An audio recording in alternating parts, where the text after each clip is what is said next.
Los argentinos hemos aprendido que el valor de la soja tiene bastante más importancia para nuestro país que el valor del dólar, por ejemplo. ¿Por qué? Porque sabemos que nuestra economía depende mucho de las enormes ventas de soja al exterior, sobre todo a China.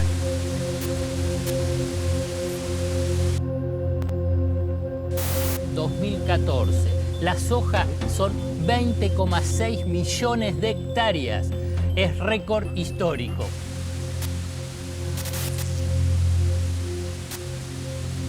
La soja alcanzó una marca histórica. El precio cerró a $618,78 la tonelada.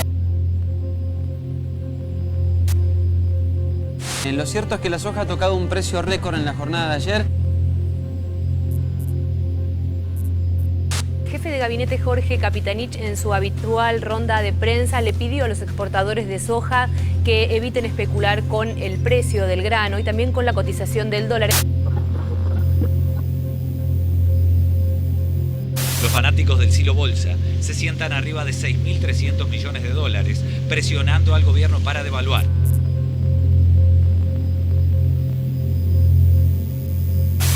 El productor va a liquidar cuando necesite liquidar.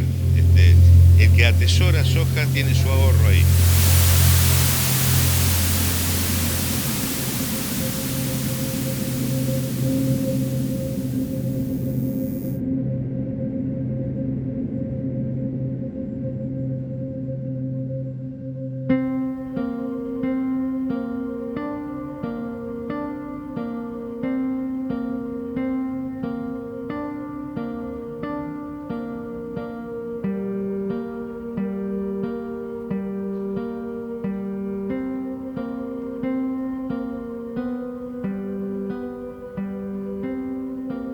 Cuando entré a la casa por primera vez, después de que se murió, había dejado arriba de su escritorio en un anotador que tenía un montón de notas y todo. Esto anotaba. A partir de la situación actual. Y nada más. Pareció bastante simbólico por todo lo que venía haciendo él, que de pronto no estaba y, o sea, en medio que me hizo una pregunta. Creo.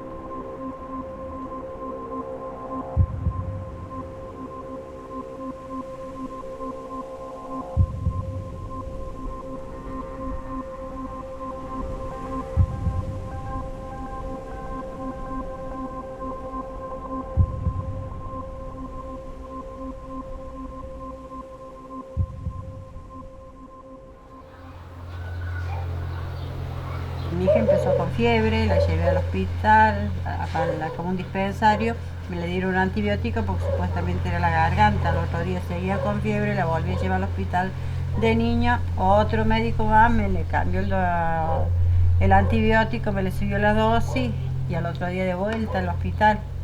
Hasta que hay un médico, la miró y vio y dijo, le voy a hacer un estudio, dice, porque tengo mi sospecha. Y yo le pregunté, ¿qué sospecha? No, me dice, no te puedo dar un diagnóstico hasta que no esté seguro. Así que, pero apenas tuvo un estudio en la mano, me dijo, tu hijo tiene leucemia. Mira, fue el peor día de mi vida. Se di cuenta que me dividían por la mitad con una sierra. Ver a tu hija que como un conejito de India atrás de un vidrio, que una pinchadura, que otra, que la medulograma, que las punciones. Y eso duele.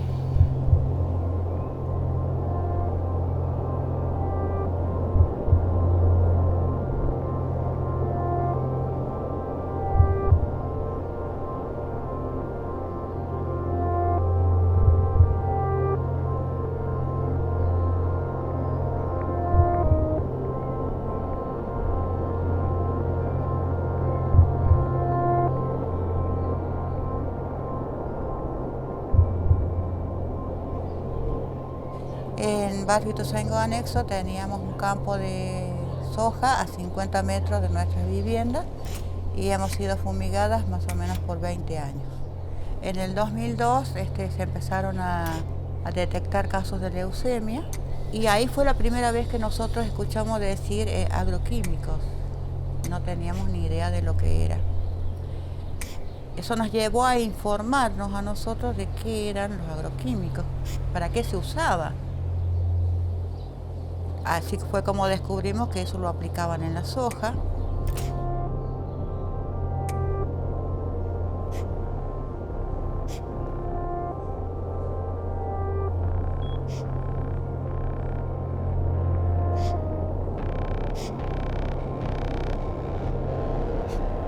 Nuestro barrio cuenta con estudios de agua, de suelo, de aire y en el 2008 de personas. Hay 114 niños que tienen agrotóxicos en sangre, hay algunos que tienen hasta 6 agrotóxicos y todavía nos estamos preguntando qué es lo que debemos hacer, si hay algún tratamiento, quién lo hace. Estamos esperando. No hay un médico que te diga los agrotóxicos son veneno y te va a hacer mal. No sé cuál es el problema, o no lo saben o no lo quieren decir.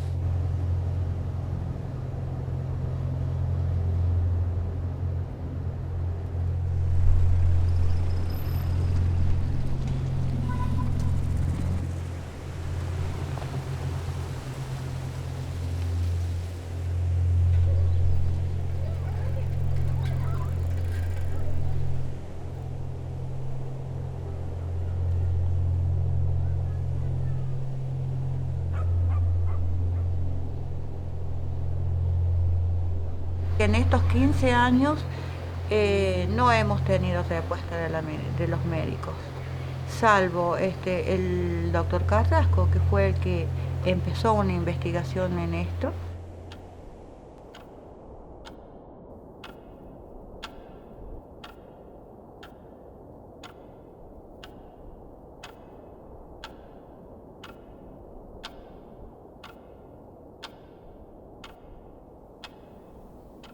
En ese entonces aparece el doctor Andrés Carrasco, ya estamos hablando de 2009, aparece cerca de las 8 de la noche a mi casa, golpea la puerta, estaba oscuro.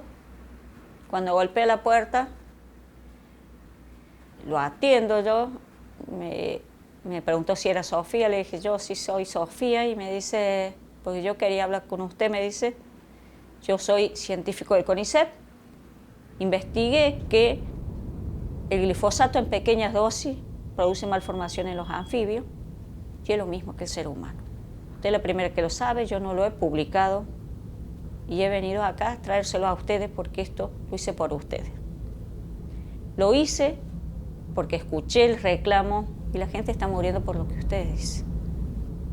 Entonces le digo al doctor Carrasco, doctor, ¿usted se anima a decir lo que me acaba de decir adelante de médicos, adelante de las otras madres que faltan y de un periodista? Dijo, claro que sí. Y el que diga que es mentira mi investigación, que se ponga al lado mío y que lo compruebe científicamente en un laboratorio.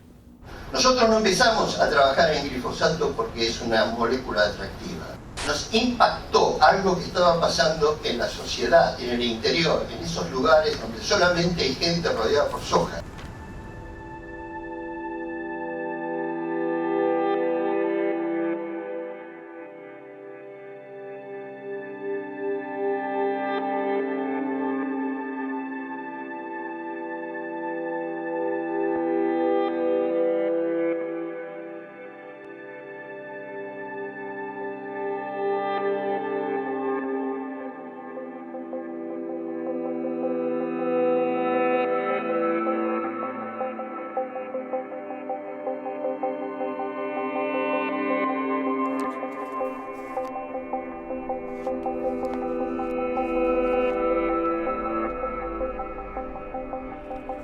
Andrés venía de haber sido presidente del CONICET, venía de tener un recorrido en la ciencia hegemónica, tradicional, la ciencia que es indiscutida desde todos los lugares, con una prolífera producción y publicación científica, y empieza a investigar cuál es el impacto que tiene sobre embriones, él era embriólogo, sobre embriones, la presencia o el contacto con la sustancia más utilizada en nuestro país en el modelo de producción agroindustrial de transgénicos dependientes de venenos, que es el glifosato más los surfactantes. El tema que vamos a tratar con los doctores Carrasco y Lucero es uno de los temas más ríspidos, más controversiales. Yo no tengo una posición tomada, sencillamente porque cualquier posición que tenga no sería educada. Yo no soy médico, no hice ninguna investigación, no sé cuán contaminante es el glifosato, a mí no me paga nadie. Me imagino que ustedes deben haber tenido por diferentes razones, y ustedes las contarán o no, o presiones o sugerencias para que digan o para que no digan. Doctor Carrasco, ¿qué es un agroquímico? ¿Qué es el glifosato? Bueno, un agroquímico es una sustancia que produce que mata plantas, digamos, que no son deseables. En el caso del glifosato, como está asociado a una semilla que está modificada genéticamente para resistir a ese agroquímico, entonces constituye un paquete tecnológico que obviamente fue hecho por una empresa multinacional y que Monsanto y que permite, digamos, una técnica, un modo de producción que es en gran escala, digamos, lo que se llama monocultivo. ¿Por qué? Porque uno echa glifosato, termina con todas las malezas y lo único que sobrevive o lo único que queda ahí es la planta que está modificada genéticamente. En este caso, mayoritariamente la soja, pero ya no es solamente la soja, hay otros cultivos que también tienen la misma base tecnológica, digamos. Andrés logró poner en discusión desde adentro mismo del sistema tecnocientífico de nuestro país el sentido de la ciencia. Andrés puso en discusión qué es la ciencia, para qué la ciencia, para quién y con quién es la ciencia. En la acción de subvertir la lógica de primero se publica en revistas científicas con referatos y después recién se difunde a la comunidad, Andrés Carrasco generó un acto revolucionario en lo que es la lógica de construcción del conocimiento validado en Occidente. Entonces él decía, el pensamiento crítico es algo natural que tiene que tener un científico como modo de preguntarse qué es lo que está ocurriendo. Cuando él toma esa decisión, toma una decisión incómoda porque lo pone en contra de todo el establishment científico, el establishment político, del cual él incluso formaba parte, era funcionario del Ministerio de Defensa, en ese momento justamente en las áreas de ciencia y tecnología. El glifosato es un emergente de una situación. Acá hay un gran negocio, esto no lo tengo que venir a explicar acá. Hay grandes empresas, pero también hay grandes sectores de los productores nacionales o asociados a productores nacionales que están defendiendo un modo de producir. Cuando Carrasco denuncia esta cuestión, se acabó la grieta porque tanto el gobierno de aquel momento, a través del ministro Barañao, Lino Barañao, como los medios supuestamente opositores o prorurales se unificaron para liquidar a Carrasco, para desmentirlo, desprestigiarlo y demás, porque claro, estaba poniendo en cuestión el modelo de producción que estaba existiendo en esa época. El acto se llevó a cabo en la Sociedad Científica Argentina. Allí, en el lugar, el ministro Lino Barañao se refirió al glifosato, un poderoso herbicida indispensable para el cultivo de soja y su posible consecuencia en humanos. En el marco de la entrega de premios Jusey a científicos de nuestro país y al que asistió la presidenta, el ministro Lino Barañao relativizó el informe del científico argentino Andrés Carrasco sobre el perjuicio en animales y seres humanos que produce el glifosato. Esto simplemente lo que ha demostrado es que el glifosato agregado a embriones de batracios produce determinado efecto. Pero cualquier criatura sabe que si le pone agua a la canilla los peces se mueren. Eso no implica que el agua a la canilla sea tóxica. Él sabía que iba a ser muy dura la respuesta del sistema porque era muy grave lo que él estaba denunciando, estaba mostrando el lado oscuro de un modelo de producción agropecuaria que se mostraba como virtuoso e incluso como amigable con el ambiente y con los humanos. Él pateó mucho el tablero al publicar directamente en el diario porque se metía en el corazón de lo que es el modelo agroexportador, porque lo cuestionaba como científico, no como ambientalista o oposición, lo cuestionaba desde la ciencia. Se ganó muchos enemigos. Pueden causar reacciones o no pueden causar la reacción de una parte de mi sociedad que no está representada en ninguno. ¿Querés cortar la cadena? ¡Estúpido! ¡Estúpido! ¡Y acá no se va!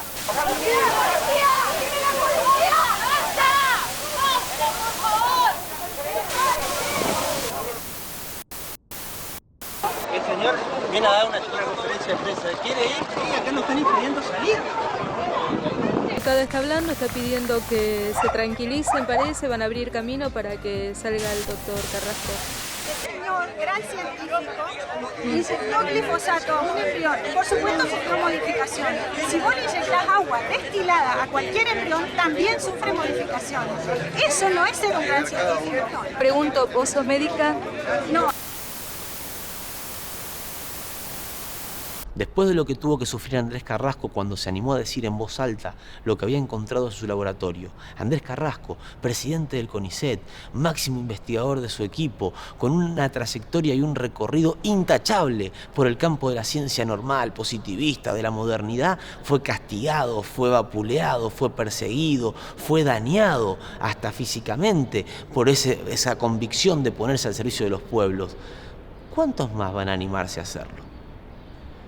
El proceso de persecución que sufrió Andrés Carrasco no fue contra Andrés Carrasco. Usó a Andrés Carrasco con el objetivo de aleccionar a todos los otros que quisieran emularlo o que quisieran animarse a decir en voz alta lo que ellos también estaban viendo. De manera tal de que antes de decirlo o de hacerlo lo pensasen dos veces. Sobre todo aquellos que no habían sido ni presidentes de CONICET, ni investigadores reconocidos, ni tenían la posibilidad de dirigir, por ejemplo, un laboratorio de embriología en una universidad pública como la UBA.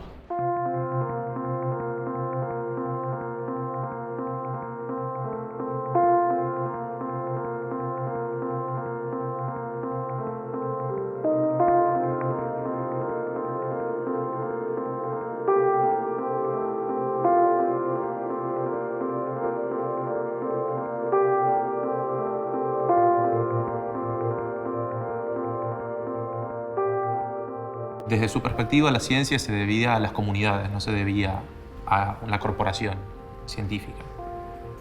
Y los resultados que tenían eran resultados que eran relevantes para un problema enorme que estaba sucediendo en el país, con muchísimas implicancias. En ese sentido, el resultado que no era conveniente y un posicionamiento ideológico muy claro respecto a cuál era la posición del científico, que es disonante con la lógica del establishment, generó una serie de respuestas que fueron terribles, pero al mismo tiempo una respuesta social muy grande y una reivindicación que superó ese disciplinamiento. Yo creo que ese es uno de los valores por los cuales se toma como ejemplo y como bandera de lucha en un montón de aspectos hoy. Creo que es un adelantado a todas esas experiencias que se están dando hoy. Y no por nada creo que cuando encontró los resultados, a las personas con las que fue a hablar fue las personas que ya estaban luchando con esto, que ya estaban en este camino y las que encontraba como interlocutores válidos para esto. No los encontraba en el ámbito de investigación, no los encontraba en el ámbito estrictamente de la política superestructural. Los encontraba ahí donde estaban con los pies en el barro. Creo que no es fácil ese nivel de soledad en un ámbito tan hostil como el académico.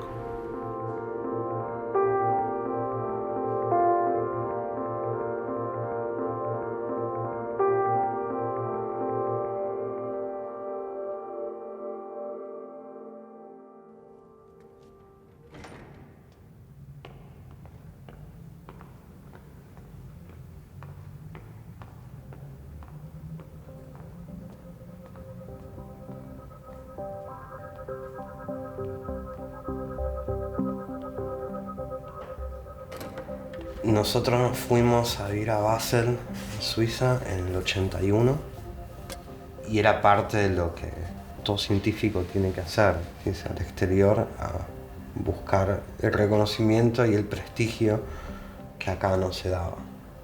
yo me daba cuenta que extrañaban, que el desarraigo era muy grande. Fue raro por muchos momentos porque yo, después mi hermana que nació allá, crecimos hablando otros idiomas y mi viejo siempre fue muy argentino. Hasta comprarse un Ford Taunus naranja en el medio de Suiza. Tenía un amor increíble por la historia y por los museos, por el arte. Entonces nos llevó a todos lados.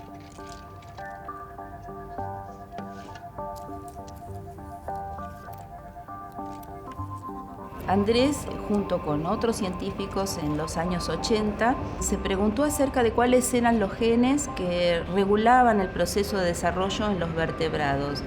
Y a través de un modelo experimental con anfibios, demostró que esos genes eran los mismos que los que regulan el desarrollo en los invertebrados. Algo verdaderamente curioso y poco imaginable en ese momento. Siguió una intuición y una serie de conocimientos y junto con ese equipo lograron describir esos genes que son tan importantes en ese proceso tan crítico para la vida como es el desarrollo embrionario. Ahí se armó un prestigio muy importante. Ahí Andrés Carrasco empezó a ser una persona importante dentro del mundo de la ciencia. Con laburos que había hecho acá en la Facultad de Medicina, pero donde se terminó de formar allá en Suiza y después en Estados Unidos. Él siempre quiso trabajar acá. Él podría haberse quedado afuera laburando por un montón de guita, haciendo carrera brillante. Me acuerdo cuando estábamos en Estados Unidos, a él le ofrecieron un cargo vitalicio en Toulouse, en Francia. Era toda la plata, el laboratorio propio, era hacer lo que él quería. Sin embargo, decidió volver a cagarse hambre a la Argentina, a montar un laboratorio con 2 pesos. Y me acuerdo de hablar con mi vieja, fue todo un tema, porque era la decisión de su vida. Era la mitad de su carrera, terminarla brillantemente con un tipo reconocido, sin ningún problema económico. Era como el sueño de todos. Y él y en conjunto mi vieja también tuvo mucho que ver en eso. Dice, no, nosotros volvemos a la Argentina a laburar y a pelearla allá.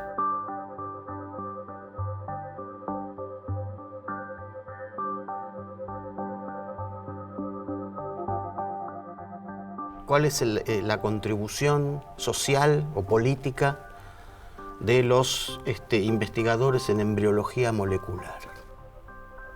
La mayor parte de la gente no sabe lo que es embriología molecular. Yo, si no hubiera sido amigo de Carrasco, no sabía que existía el laboratorio de embriología molecular.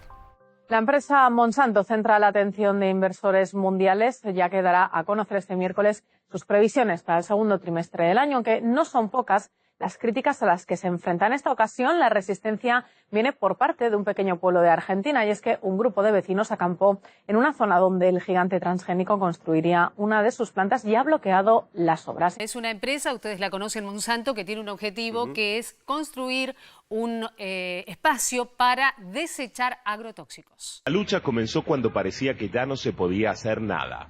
Una inversión de 160 millones de dólares y la creación de 400 puestos de trabajo en una de las poblaciones más pobres de la región.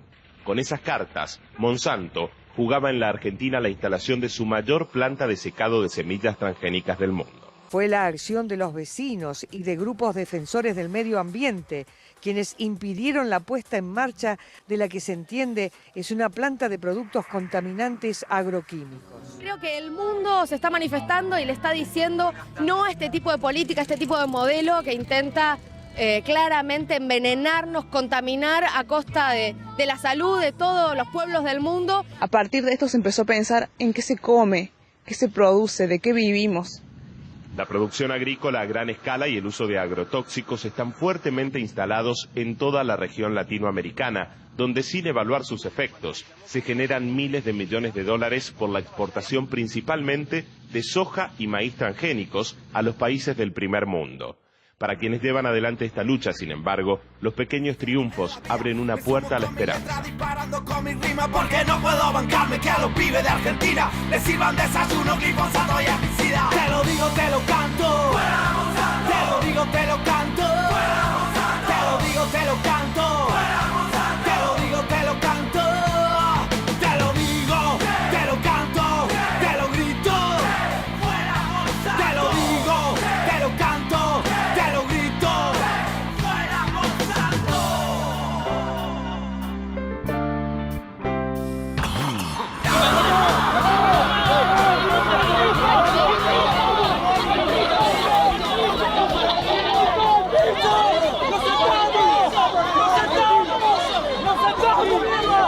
¡Pasan para atrás! ¡Hay todo un pueblo acá defendiendo! ¿Qué le van a pasar por arriba a las chicas? ¡A los chicos, a los niños! ¡Están locos! ¡Retrocedan, por favor! A las 12 del mediodía se calmaron un poco las aguas y los asambleístas por la vida siguen deliberando acerca de lo ocurrido en esta dolorosa y tensa mañana que terminó con heridos. Me agarraron, esta vez vinieron con mujeres que nos mandaban que nos pegaran. Intenté llegar y varias veces tropecé porque me pegaron muchas trompas en la cabeza, en la cara. Liberando la zona, la policía, con la complicidad de la SOTA, permitiendo que toda la pata pueda venir a hacer todo esto. Y nosotros tenemos bien en claro que la única forma de resolver este conflicto es vía democrática a través de una consulta popular, que es lo que venimos exigiendo hace 1 año y medio a través de la Asamblea Mañana Lucha por la Vida. Resistiendo brutales represiones, el acampe logró que se hiciera foco en el conflicto. La justicia ordenó paralizar las obras hasta que se presente un debido informe de impacto ambiental y la presión social llevó al gobierno de la provincia a dar marcha atrás en su aprobación al proyecto.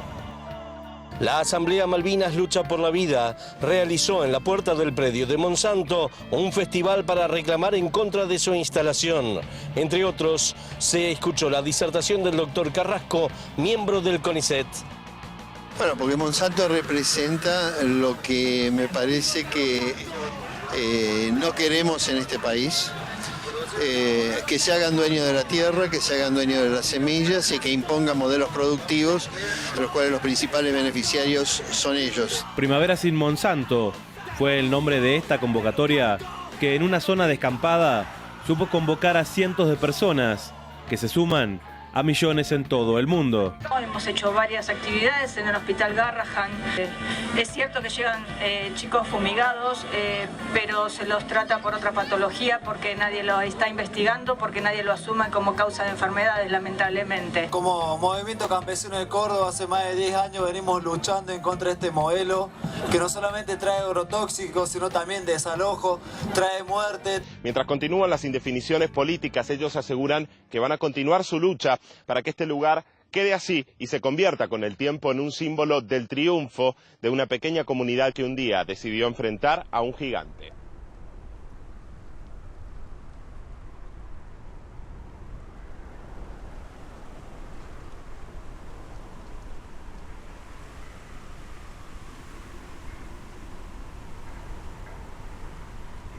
Porque a raíz de la presión ejercida por la comunidad de Malvinas Argentinas en la provincia de Córdoba, Monsanto, la multinacional productora de semillas transgénicas y agroquímicos, decidió desmontar su planta. Así se lo afirmó un alto directivo de la empresa.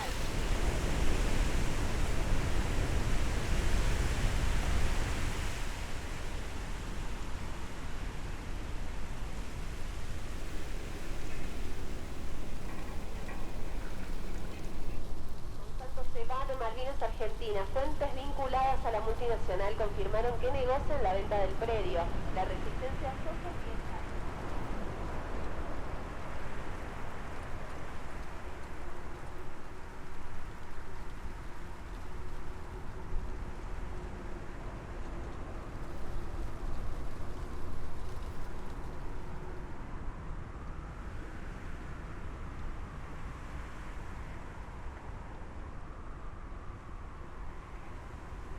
Por lo tanto, una ciencia tiene que tener una definición de mundo.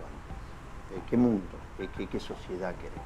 Dentro del capitalismo, y dentro del capitalismo no vamos a tener una ciencia diferente. Lo que no puedo contestar, y me parece que me corresponde que lo diga, es cómo se hace contestar la sociedad, lo tiene que contestar la gente, lo tiene que contestar inclusive las nuevas generaciones. Cómo generar conocimiento que esté dirigido hacia otro lugar. Mi definición personal de hacia dónde es hacia la sociedad, hacia la gente, no hacia la renta, hacia la ganancia. Y eso redefine el paradigma, redefine las metodologías, redefine las direcciones, redefine las preguntas y redefine las respuestas.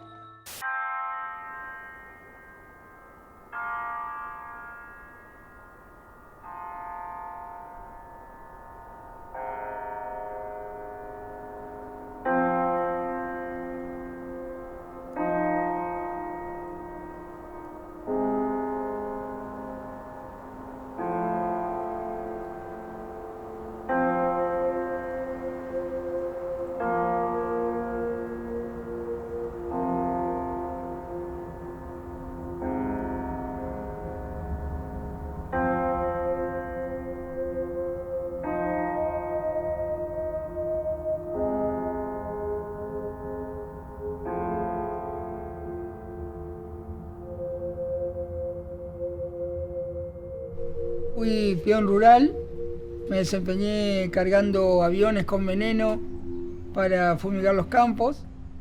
Coleccionaba las etiquetas de los envases porque me parecía increíble lo que ahí se explicaba. Nosotros decíamos que parecían astronautas, como la empresa La Química te advertía de que tenías que cubrir para trabajar con ellos. Nunca usamos ese tipo de vestimenta nosotros. Lo único que nos decían, carguen en contra del viento. Me acuerdo los ardores de la cara, de recibir el veneno directamente, de que se nos salpicaba, que nos ardía el cuerpo. Yo volví a trabajar con la ropa y abrazaba a mi nena de 4 años. Si decidí asistir a esta presentación es porque aún le debo una respuesta a mi hija. Hace poco había decidido callarme para su bien, pero comprendí que no era lo correcto. Ya no es más tiempo para jugar al gato y al ratón. O decimos las cosas como son, o mejor nos callamos. Quedarse en el medio es confundir y embarrar aún más la cancha.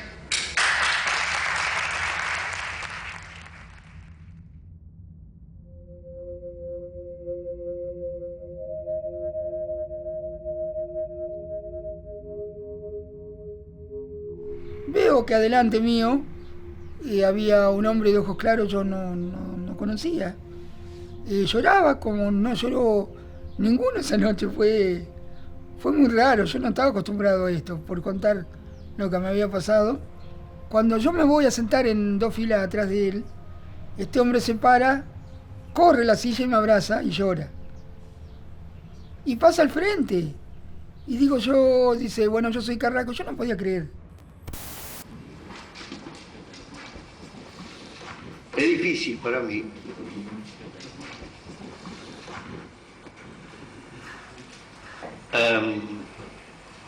hacer esto que tengo que hacer. Después de lo que escuché y que comparto, me tengo que poner en el lugar para lo cual vine, que es hablar de lo mío. Lo primero que se viene a mi mente es que está todo dicho.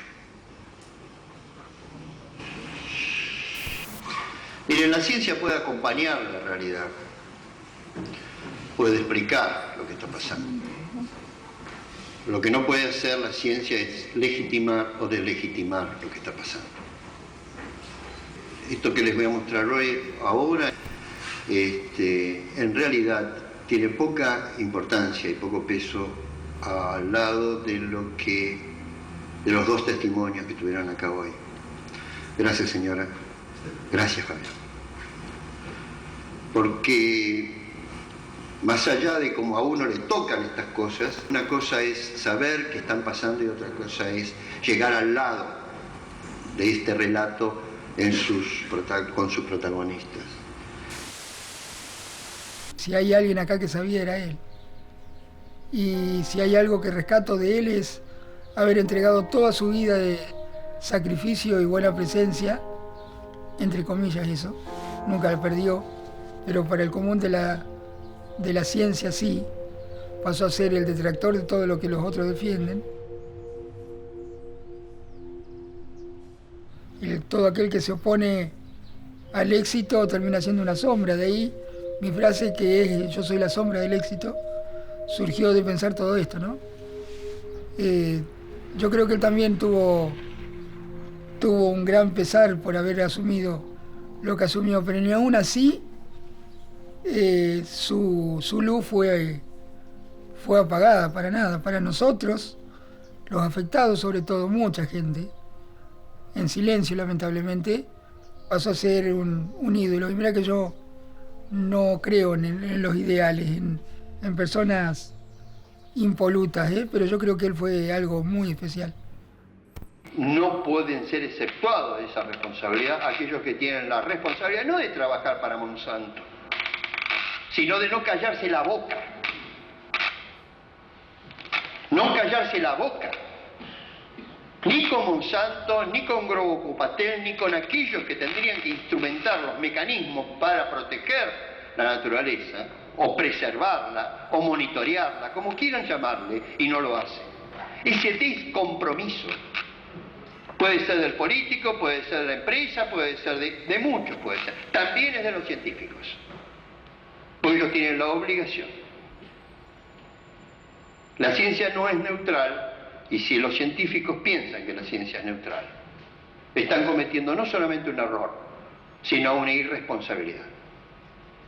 Porque cada creación tecnológica y científica, y este es un ejemplo, está destinada a un propósito. Y los propósitos no siempre son virtuosos. Y no es un problema de contenidos, es un problema de sentidos, porque no hay ninguna perversión en agarrar una semilla y poner un pedacito de DNA. El problema es que hay un sentido de ponerle un pedacito de DNA adentro de una semilla para que esa semilla sirva para hacer algo que uno quiere que haga. El hecho en sí no tiene valor ético. Es el sentido de por qué se hace eso con la ciencia. Si el contenido puro es contenido, pero siempre hay un sentido. Y los sentidos no son neutros, como quieren algunos colegas. Los sentidos tienen intenciones. Los sentidos tienen contextos históricos, tienen intereses económicos, tienen cuestiones políticas, tienen cuestiones ideológicas, o tienen estupidez. Que quizás sea uno de los males más grandes de esta humanidad, la estupidez. Gracias por haberme escuchado.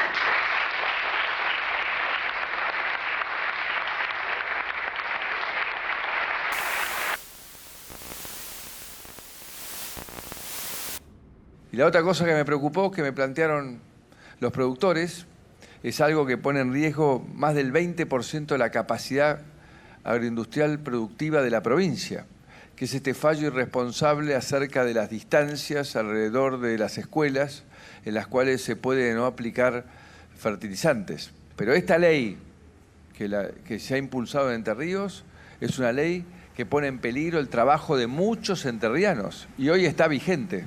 Por un amparo está vigente, e insisto, el gobierno de la provincia de Entre Ríos tiene que tener una posición muy activa y muy clara para lograr no destruir empleo por una ley absurda que no se basa en ningún rigor científico.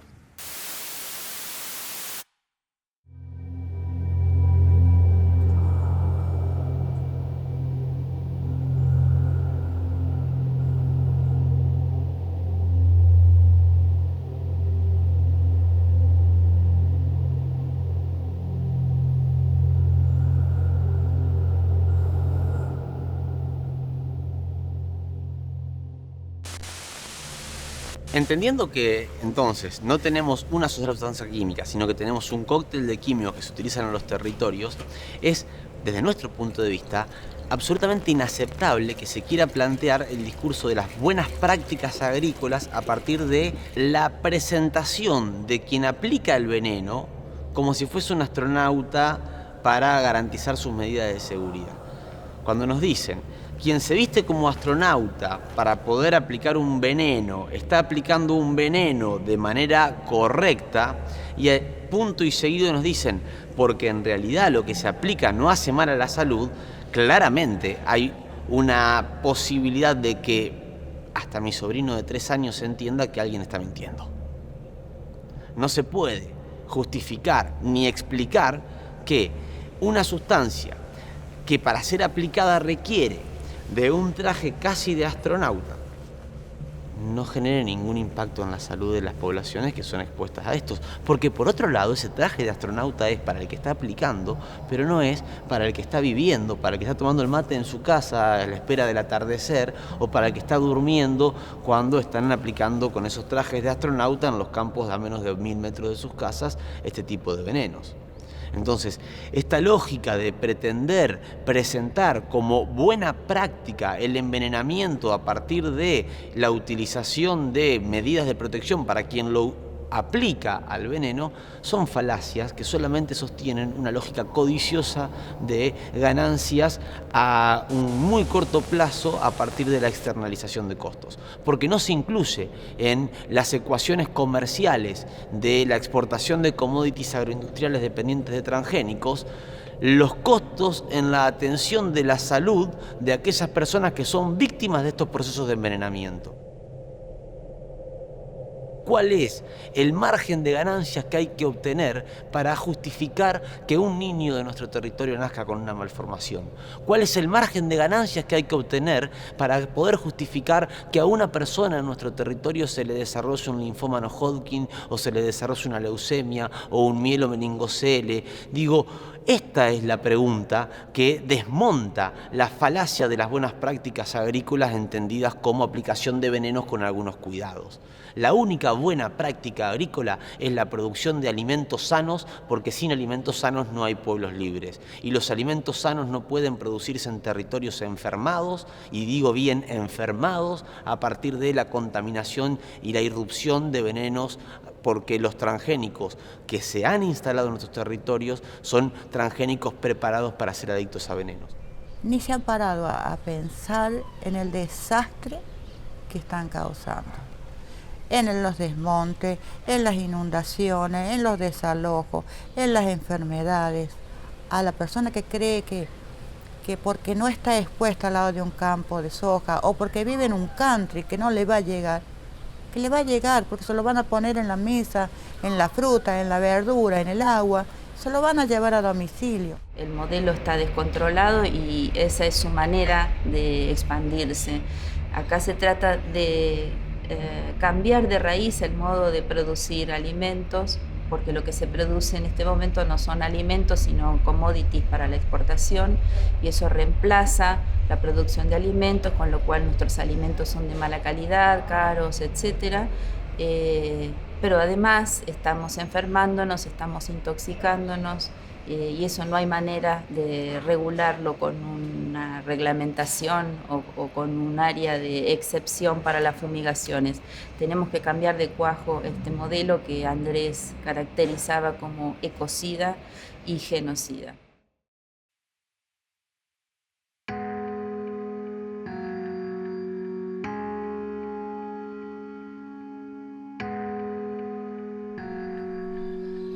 Siempre se sintió maestro. Y hablaba bastante de esa época, aunque creo que fue corta porque trabajó de eso durante la carrera. En los últimos meses de su vida, el último año, él recibe un mail donde un hombre ya grande, de casi 50 años, le contaba que había sido su alumno cuando él era maestro y que recordaba muy bien qué clase de maestro había sido él, que lo había motivado, que era un maestro desobediente, como él fue Andrés en todos los ámbitos, desobediente, que no seguía la currícula, sino que generaba situaciones, digamos, de contacto con la naturaleza o de espacios creativos, donde los chicos ponían en juego muchas cosas que otros maestros no permitían, y este hombre reconocía que había seguido la historia de este maestro a través de los medios, y que lo admiraba y lo respetaba, y que estaba muy orgulloso de saber que ese maestro había seguido adelante con sus ideas y peleando por situaciones de justicia en distintos ámbitos, Y también cerraba la carta diciendo que este maestro había hecho de él una persona mejor. Y esto es realmente muy, muy emocionante. Andrés, cuando leyó esa carta, lloró mucho y compartió conmigo ese sentimiento. Es una de las cosas que yo recuerdo que más le ha emocionado, por lo menos en el tiempo que compartimos.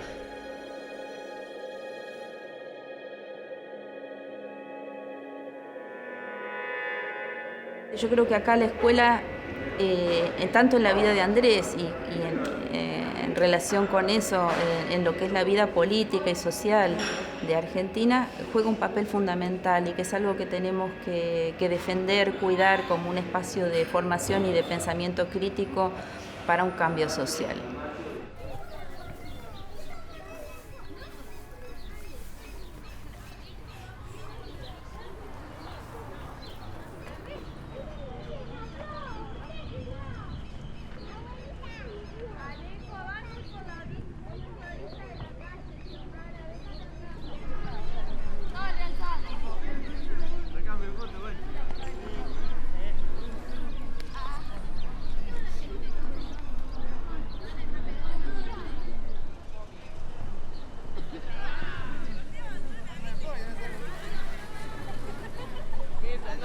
Saladillo es una sociedad tradicional, una sociedad que vive del campo.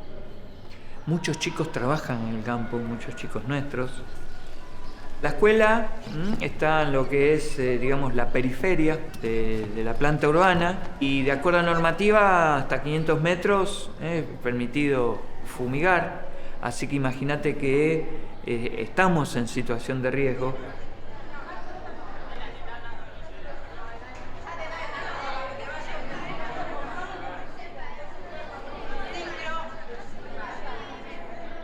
Nosotros tenemos una huerta agroecológica que simboliza muchísimo para nosotros, ¿no? Cada vez que cosechamos, los chicos se lo llevan a su casa y lo comparten con sus familias. Digo, bueno, tiene que ver con esa idea, con esa formación. Digo, hay otros modos de producir, hay otras formas de conseguir los alimentos y que justamente tiene que ver con otro enfoque diferente al del capitalismo brutal, que es el que lleva adelante este modelo de agrotóxicos. Yo creo que lo que hicieron fue romper con el conocimiento, los conocimientos locales, los conocimientos que mismo había en Saladillo, ¿no? Que tenían que ver con guardar la semilla, volverla a utilizar al año próximo, no depender de una empresa que te venda la semilla, que te venda detrás de la semilla el glifosato, los fertilizantes.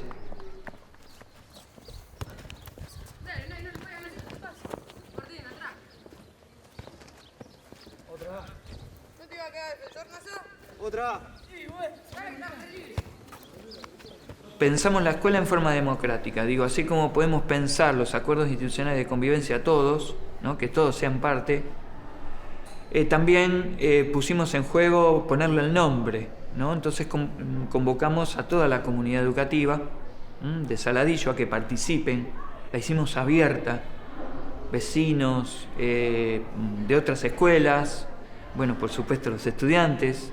Surgieron 3 propuestas, por supuesto que había que fundamentarlas. Una fue René Favaloro, Luis Alberto Spinetta fue la otra propuesta, y Andrés Carrasco. Los chicos les encantó la vida de Andrés,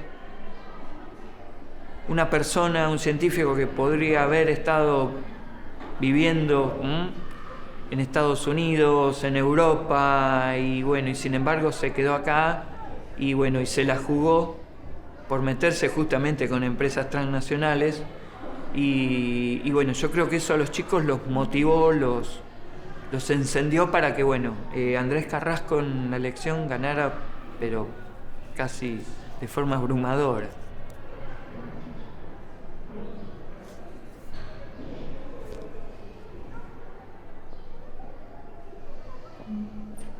Y que bueno, quede como también, ¿no? Como un modo de vida el que egresar de la secundaria 5 Andrés Carrasco tenga un sentido.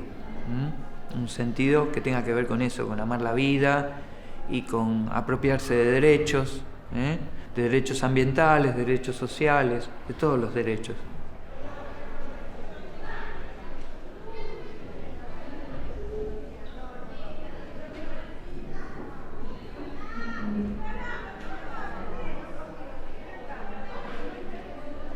Yo fui a una primaria, en realidad la primaria la hice en la escuela rural, y la verdad que en una de las primarias sí, también fui afectada por esa fumigación. O sea, vos salías al recreo y veías el mosquito fumigando. En esa altura de mi vida por ahí no tenía conciencia de qué era eso, por qué se fumigaba. Estuve viviendo ahí, digamos, como sin saber, y qué sé yo, es como que es impotencia, digamos, porque me pasó a mí, seguramente le puede estar pasando a alguien más en este momento, o le va a pasar mañana. O sea,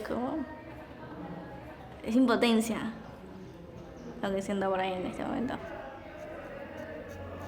Por ejemplo, mi hermana tuvo 2 operaciones en lo que va su vida y es re chiquita.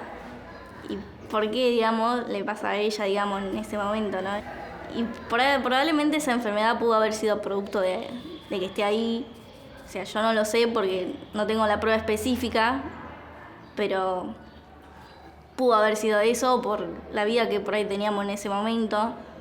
O sea, es como que es muy amplio.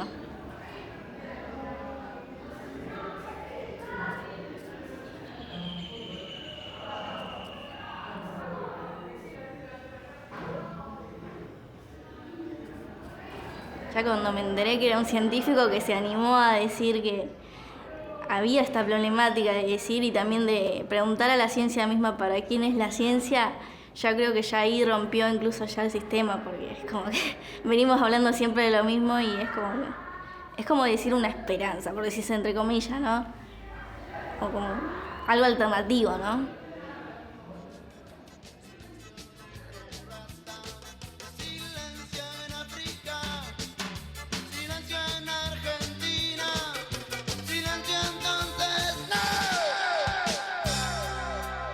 El silencio es la ausencia de sonido o ruido, que puede ser durante un lapso pequeño o pausa, o durante un tiempo prolongado. Silencio cómplice. Complicidad. Actitud con que se muestra que existe conocimiento por parte de 2 o más personas de algo que es secreto u oculto para los demás. Silencio cómplice.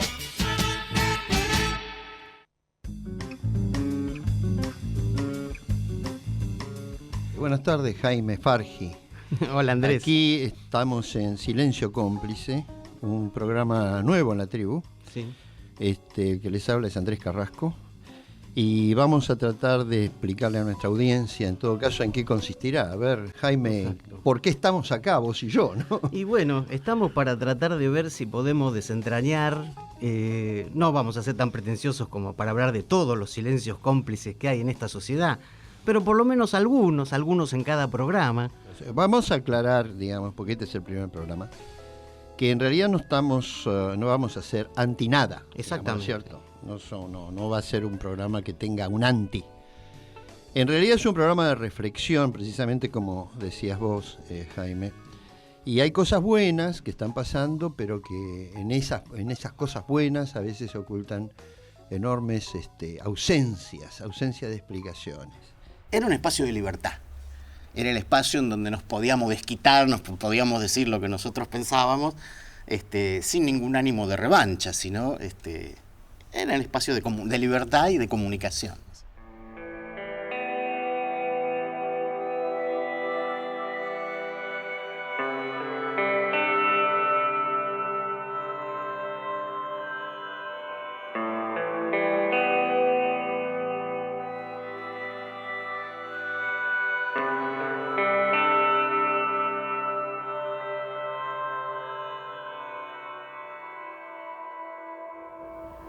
Pero como lo veía yo desde adentro de casa, nunca lo vi tan feliz consigo mismo, tan en paz consigo mismo, como cuando él se vio sirviendo como científico a la gente. Y repito, y no por unas cuestiones de ego, de autorrealizamiento, sino ¿por qué? ¿Por qué uno es científico? Creo que encontró la respuesta en eso. tal vez Andrés fue un tipo que durante toda su vida buscó su lugar. Y él encontró su lugar en el último tramo de su vida. Ese era su lugar. Yo lo vi muy feliz. Igual también, bueno, nunca nada es plano, ¿no? A la vez estuvo enfermo y no lo podía, no sé, reconocer, o no sé en qué lugar de su conciencia aparecía eso. Porque no lo pudo compartir, que sería como un modo de pedir una ayuda. No sé, o sea, es raro, ¿no? Porque decís una persona como que se completa, se vuelve feliz y le agarra un cáncer y se muere, como que no tiene mucho sentido. Pero bueno, también era un tipo que nadie se lo hubiera imaginado bajo un tratamiento de años y como dócil ante lo difícil que puede ser hacerse cargo de una cura. No quería aceptar que estaba enfermo, que necesitaba su tiempo para hacer todo esto, necesitaba mucho más tiempo. Más de una vez me dijo, se me acaba el tiempo, yo no tengo tiempo. Él sabía que había mucho por hacer y que él era una figura muy importante, casi irreemplazable en el escenario del pensamiento crítico y de la resistencia al modelo.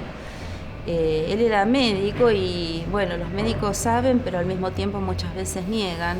Él no quiso ponerle nombre a su enfermedad hasta último momento, no hubo un diagnóstico hasta que ya su enfermedad estaba muy avanzada y faltaba poco para el final. Es bastante consecuente con cómo él vivió, a 100. Y si no es a 100, chao. No sé si él lo pensó así, pero así se ve.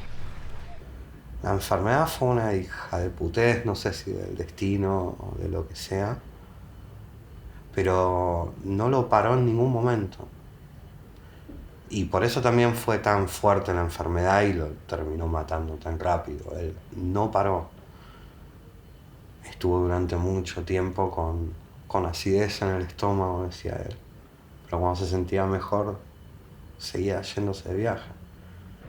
Él fue lo llevó de manera muy privada la enfermedad y tratamos de ser lo más respetuosos posibles con eso, pero sí charlando con gente de otros lugares fue algo común a varios lugares, fue muy reservado en ese sentido.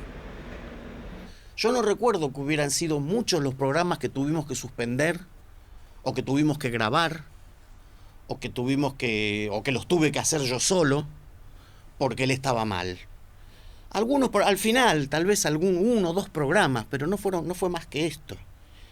Él estuvo razonablemente bien en ese último tiempo, hasta que llegó el desenlace, ¿no? Yo cuando fui a visitarlo a la casa, la última vez que estuve con él, estaba tremendo, demacrado y demás, o sea que claramente tiene una enfermedad complicada, que él me describió de otro modo y me decía que ya estaba saliendo porque lo habían operado y me decía, no, bueno, más adelante déjame que me recupere un poquito y enseguida retomamos las actividades y demás.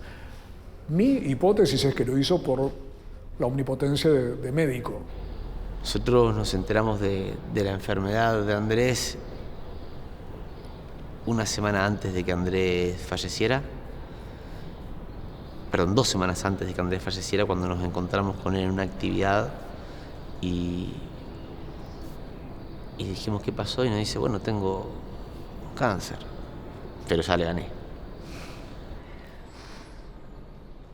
2 días antes de morirse planeaba reuniones para la semana siguiente y la gente llorando, la poca gente que pudo entrar a despedirse, llorando, diciendo, bueno, sí, el miércoles nos vemos. Y de hecho no sé dónde quedó esa libreta, pero escribía, ya no podía escribir y había como cosas, como si fuera un trazo desdibujado, de ideas, de no sé, de planes.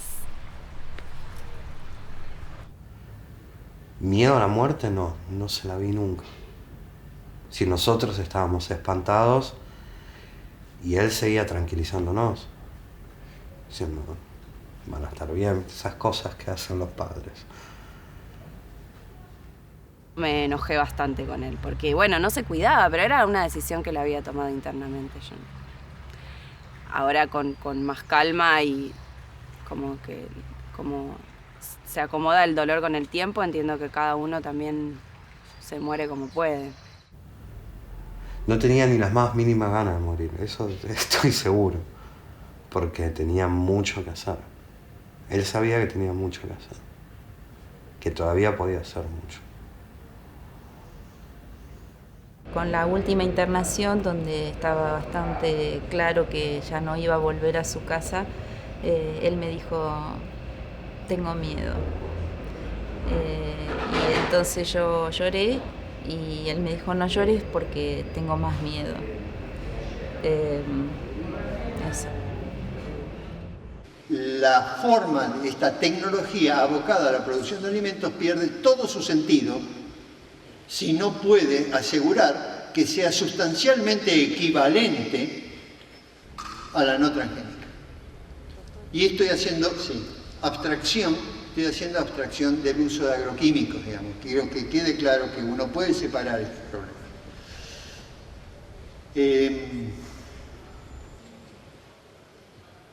No, yo voy a dejar acá, porque ya me pidieron y sé que está todo atrasado, así que les agradezco mucho. Podría comentar alguna otra cosa, pero todo pasó.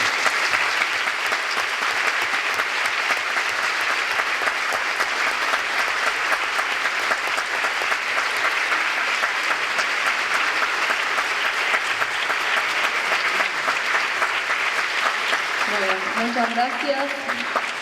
Lamentablemente estamos sin tiempo para preguntas. Salimos 10 minutitos a un café y volvemos. Gracias. Muchas gracias a ustedes. No hay por qué.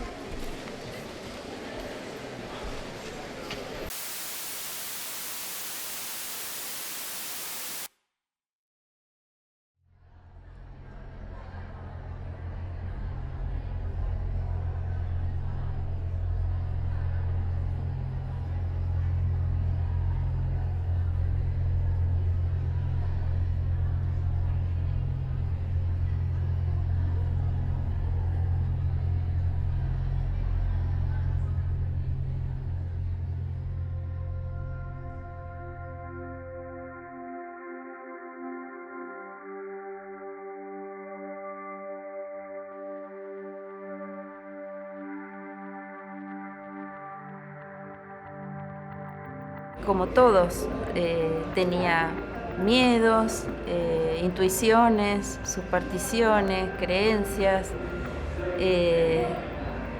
No era una persona en la que todo pasaba por lo racional.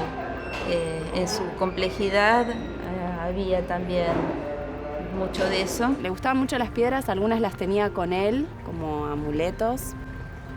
Tampoco es que decía, este es mi amuleto que me sirve para algo, pero estaban ahí cerquita. Sí, él tenía una piedra que creo que era una pirita. Se supone que es una piedra energética, que es una piedra protectora.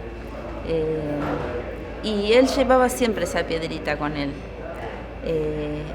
Y hubo un momento en que él la perdió cuando lo internaron. Y se volvió loco buscando la piedrita. Yo lo ayudé mucho a buscarla, nunca la encontramos.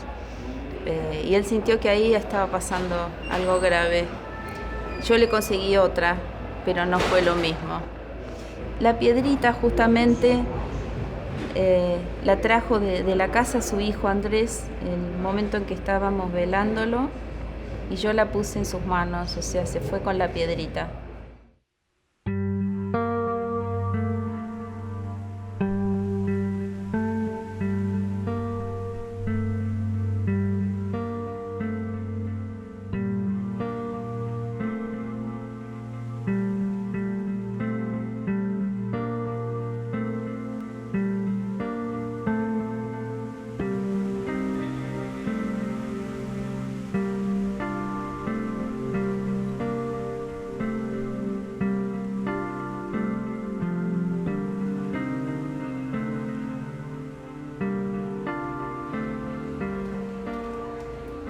un año después de su muerte se estaba haciendo un homenaje y yo pensé que era una buena oportunidad para llevar sus cenizas ahí, porque el centro de estudiantes iba a plantar un árbol.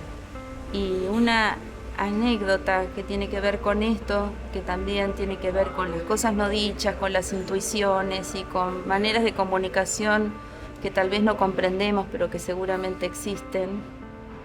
Cuando estábamos por llevar las cenizas a la reserva, Marcelo Ruiz, que fue el rector de la Universidad de Río Cuarto, se acercó a mí y me contó que había hablado con Andrés unos días antes de su muerte, cuando él estaba internado, y que en esa conversación Andrés le dijo, como jugando: si me muero, quiero que mis cenizas estén allí. Me sorprendió enormemente lo que me estaba diciendo, porque yo no sabía nada de eso y había pensado de manera independiente esta idea de llevar las cenizas ahí. Y bueno, y ahí comprendimos que sin haberlo hablado estábamos cumpliendo un deseo de Andrés. Y bueno, nos abrazamos, nos emocionamos mucho y después hicimos la ceremonia. Y Andrés estaba presente.